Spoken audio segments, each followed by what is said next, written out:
Situasi geopolitik kawasan Timur Tengah kian memanas. Hal ini terjadi setelah Amerika Serikat dan Israel menyerang Iran.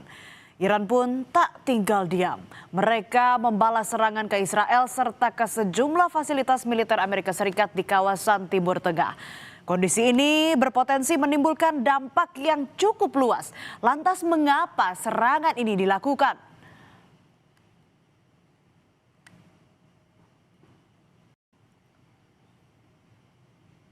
Militer Israel merilis video serangan ke markas besar Iran di Teheran.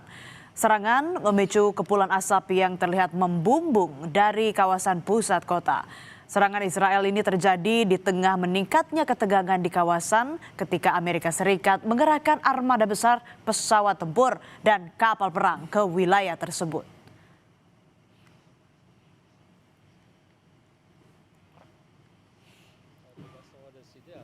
Iran pun porak-poranda dihantam rudal Israel. Bangunan ini runtuh usai diserang rudal Amerika Serikat dan Israel. Korps Garda Revolusi Iran melaporkan gelombang pertama serangan rudal dan drone Israel yang meluas.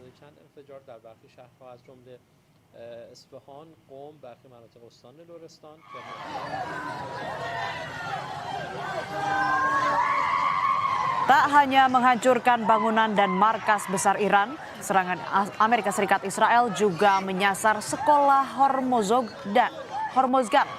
Akibat serangan tersebut, saudara 40 orang dilaporkan tewas. Selain mengakibatkan korban tewas, serangan juga menyebabkan bangunan-bangunan hangus terbakar.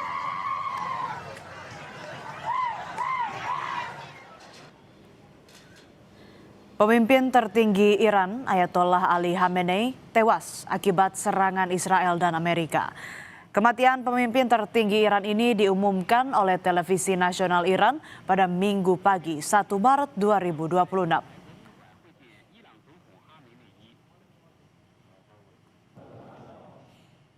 Selain pemimpin tertinggi Iran Ayatollah Ali Khamenei, 7 pejabat tinggi Iran lain juga tewas akibat serangan ini. Kota Teheran jadi lautan manusia usai kematian Ayatollah Ali Khamenei. Mendapat kabar pemimpin tertinggi mereka tewas dalam serangan Israel dan Amerika, warga Iran berkabung nasional. Televisi pemerintah Iran mengumumkan masa berkabung nasional selama 40 hari dan 7 hari sebagai libur nasional. Dalam rapat darurat Dewan Keamanan PBB, Duta Besar Iran untuk PBB Amir Said Irvani menuduh Amerika Serikat melakukan agresi kriminal dan melanggar hukum internasional dalam serangan gabungan Amerika Serikat dan Israel terhadap Iran.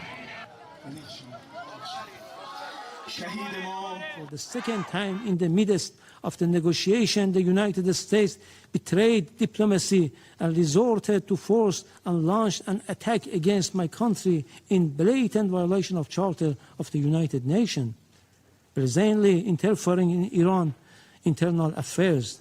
They are even calling on the people to riot against their own government. Furthermore, the Islamic Republic of Iran has repeatedly affirmed its commitment to diplomacy and negotiation.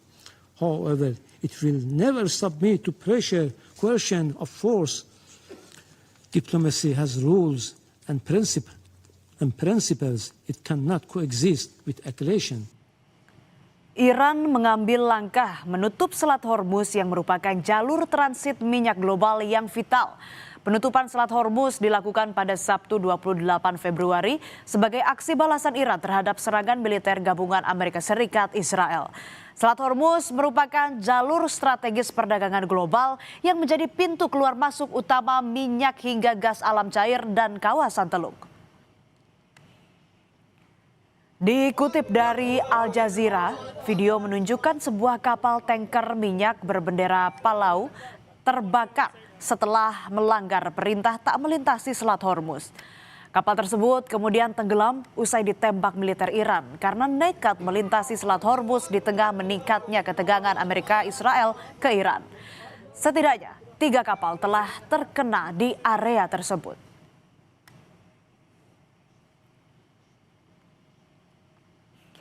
Melalui platform media sosial pribadinya, Truth Social, Presiden Amerika Serikat Donald Trump menyebut kematian pemimpin Iran Ali Khamenei. Dalam pernyataannya, Trump menegaskan peristiwa ini merupakan momentum bersejarah bagi rakyat Iran untuk melakukan perubahan besar di negara mereka. Pihak Gedung Putih merilis foto-foto saat Presiden Amerika Serikat Donald Trump tengah memimpin operasi penyerangan ke Iran pada Sabtu sore waktu setempat.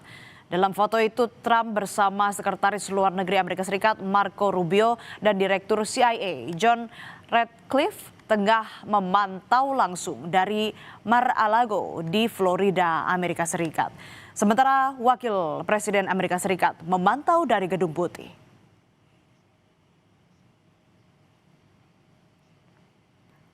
Iran pun tak tinggal diam. Mereka membalas serangan dari Amerika Serikat dan Israel. Korps Garda Revolusi Iran mengatakan mereka melakukan serangan rudal dan drone yang meluas terhadap Israel sebagai respons serangan sebelumnya. Serangan balasan Iran menyasar sejumlah wilayah di Israel. Sirine peringatan dibunyikan militer Israel saat Iran meluncurkan serangan rudal. Di Israel Utara, saudara, serangan Iran menyasar sebuah rumah. Sementara Israel Tengah, serangan Iran menyasar sinagoge di Beit Shemesh. 9 orang tewas dan 28 lainnya luka-luka dalam serangan mematikan di tengah memanasnya konflik Iran-Israel.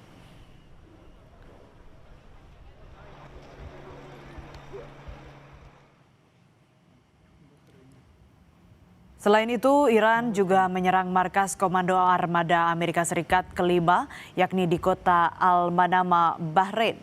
Markas Komando Amerika Serikat di Bahrain ini berperan mengamankan jalur pelayaran di sekitar Timur Tengah yang kaya minyak.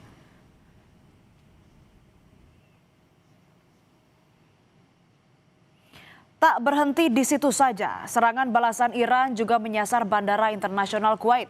Serangan dilakukan menggunakan drone atau pesawat tanpa awak. Serangan tersebut menyebabkan kerusakan pada fasilitas bandara dan melukai sejumlah staf. Dan saudara, dunia pun langsung bereaksi keras setelah Amerika Serikat dan Israel melancarkan operasi tempur besar-besaran terhadap Iran yang menewaskan pemimpin tertinggi Iran, Ayatollah Ali Khamenei. Banyak pihak menilai serangan Amerika dan Israel ke Iran berpotensi memperluas konflik di Timur Tengah. Paus Leo ke-14 menyerukan penghentian eskalasi konflik di Timur Tengah. I have condemned the massive military strikes by the United States and Israel against Iran.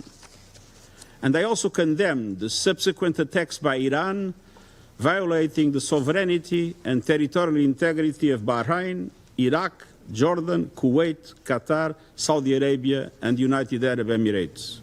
A grave threat to international peace and security. Military action carries the risk of igniting a chain of events that no one can control in the most volatile region of the world. Konflik Iran dengan Amerika Serikat dan Israel membuat Timur Tengah membara. Presiden Prabowo Subianto menyatakan siap terbang ke Teheran menjadi juru damai antara Iran dan Amerika Serikat. Indonesia juga mendorong dialog dan jalur diplomasi sebagai solusi. Serangan Israel Amerika Serikat ke Iran berdampak ke jadwal penerbangan udara di Timur Tengah. Salah satunya penerbangan jemaah umroh asal Indonesia yang hendak menuju Jakarta. Sejumlah jemaah umroh asal Jakarta tertahan di Bandara King Abdul Aziz, Jeddah, Arab Saudi.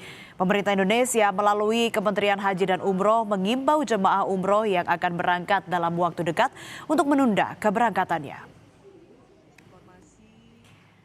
Serangan Amerika Serikat dan Israel terhadap Iran ini membuat situasi kawasan Timur Tengah memanas, saudara. Dan sebagai balasannya, Iran meluncurkan rudal ke Israel dan sejumlah negara Arab yang menjadi pangkalan militer Amerika Serikat.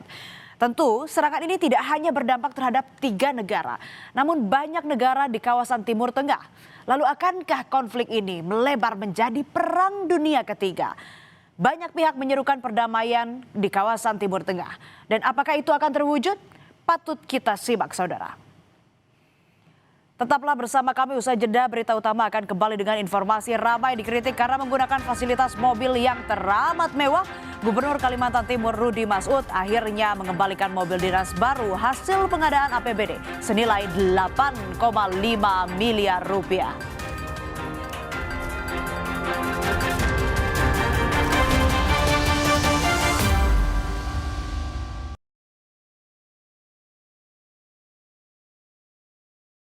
Bulan puasa itu waktunya kita ngejar pahala. Walau puasa, aktivitas harus tetap jalan. Makanya mineral tubuh harus tetap terjaga. Untungnya ada Le Mineral. Satu-satunya yang nyantumin mineral di kemasannya. Itu benar. Le Mineral mengandung mineral alami, hasilkan rasa yang lebih segar, jaga tubuh bekerja optimal saat berpuasa. Alhamdulillah, seger. Kayak ada manis-manisnya. Le Mineral, penuhi kebutuhan mineral selama berpuasa. 물라이 두알리마, 칼슘, 콜라겐, 브루크랑, 꿀리크리프, 툴랑크로포스. No worries, 콜라겐. Susu steril dengan 1000 mg kolagen dan kalsium, kulit no keriput, tulang no keropos. 콜라겐아, 수수 awet muda. Kakak, sahur. Sahur ya, Bu. Sahur kan penting, Kak. Biar kuat puasanya, lengkapi sahur